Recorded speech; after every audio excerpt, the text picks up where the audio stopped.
Hello दोस्तों, good morning. मैं हूं ए.के. लोधी और आज हम देखेंगे कि पुलिस रिमांड क्या होती है। अक्सर सवाल आता होगा आपके जहन में कि ये पुलिस रिमांड होती क्या है। सुना होगा आपने कि पुलिस किसी को रिमांड पर ले रही है या पुलिस ने किसी अभियुक्त का रिमांड प्राप्त किया है। ठीक, तो पुलिस रिमांड होता क्या है। ठीक दोस्तों, दंड प्रक्रिया संहिता सीआरपीसी के अधीन अंडर सेक्शन 173(1) में ये प्रोविजन दे रखा है कि जब पुलिस किसी मामले का इन्वेस्टिगेशन करती है तो इन्वेस्टिगेशन जो है कितनी अवधि में पूरा करना है। तो प्रावधान दे रखा है कि बिना विलंब के पूरा करना है। ठीक, अब क्या होता है दोस्तों कि पुलिस ने किसी अभियुक्त को या किसी व्यक्ति को बिना वारंट के गिरफ्तार किया और बिना वारंट के गिरफ्तार करके उसे थाने ले आए। तो थाने ले आते हैं तो वहां सीआरपीसी के अंदर ये प्रावधान दे रखा है 56, 57 में कि उस व्यक्ति को 24 घंटे से अधिक बिना मजिस्ट्रेट के आदेश के आप नहीं रख सकते, क्योंकि उसे ऐसा प्रावधान कॉन्स्टिट्यूशन में भी प्रोटेक्शन दे रखा है, आर्टिकल 22 में दे रखा है। अब ये 24 घंटे की अवधि जो शब्द दिया है वो क्यों दिया है, ध्यान रखिए।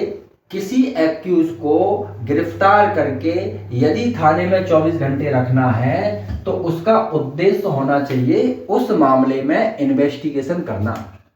ठीक, अब मान के चलिए कि 24 घंटे में इन्वेस्टिगेशन पूरा नहीं हो रहा है, पुलिस चालान पेश करने की स्थिति में नहीं है, तो फिर क्या करेगी पुलिस। तो जो पुलिस थाने का भारसाधक अधिकारी होगा, एसएचओ होगा या जो भी इन्वेस्टिगेशन ऑफिसर होगा, वह जो नियरेस्ट जुडिशियल मजिस्ट्रेट होगा, निकटतम न्यायिक मजिस्ट्रेट जो होगा, उसके समक्ष जो है केस डायरी और एक्यूज को भी भेज देगा। और वहां जब न्यायालय में जब मजिस्ट्रेट के सामने उस अभियुक्त को लाया जाएगा तो वहां पुलिस मजिस्ट्रेट से ये निवेदन करेगी कि सर इसकी हमें इन्वेस्टिगेशन में आवश्यकता है, प्लीज इसकी पुलिस अभिरक्षा या पुलिस रिमांड ग्रांट कर दीजिए। तो वहां दोस्तों जब मजिस्ट्रेट को ये लगता है कि इन्वेस्टिगेशन के लिए एक्यूज की जरूरत है पुलिस को, और वहां मजिस्ट्रेट यदि पुलिस की अभिरक्षा ग्रांट कर देता है तो उसी को हम कहते हैं पुलिस रिमांड या पीआर, जिसे हम कह सकते हैं।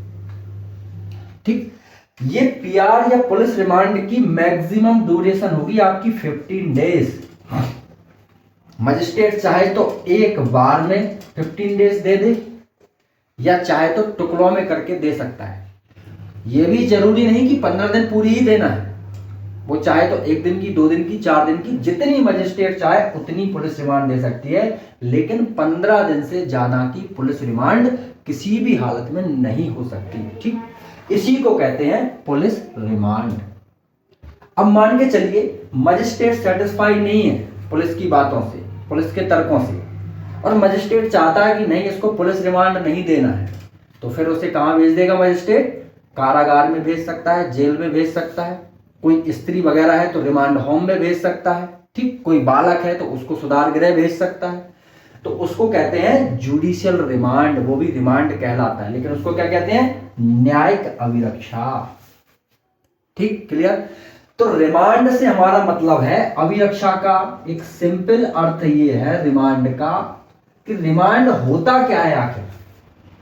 तो रिमांड होता है न्यायालय के सामने जांच विचारण शुरू होने से पहले की कस्टडी। इन्वेस्टिगेशन के दौरान जो कस्टडी दी जाती है एक्यूज की, चाहे वो पुलिस में हो और चाहे जुडिशियल कस्टडी हो, उसको रिमांड कहते हैं।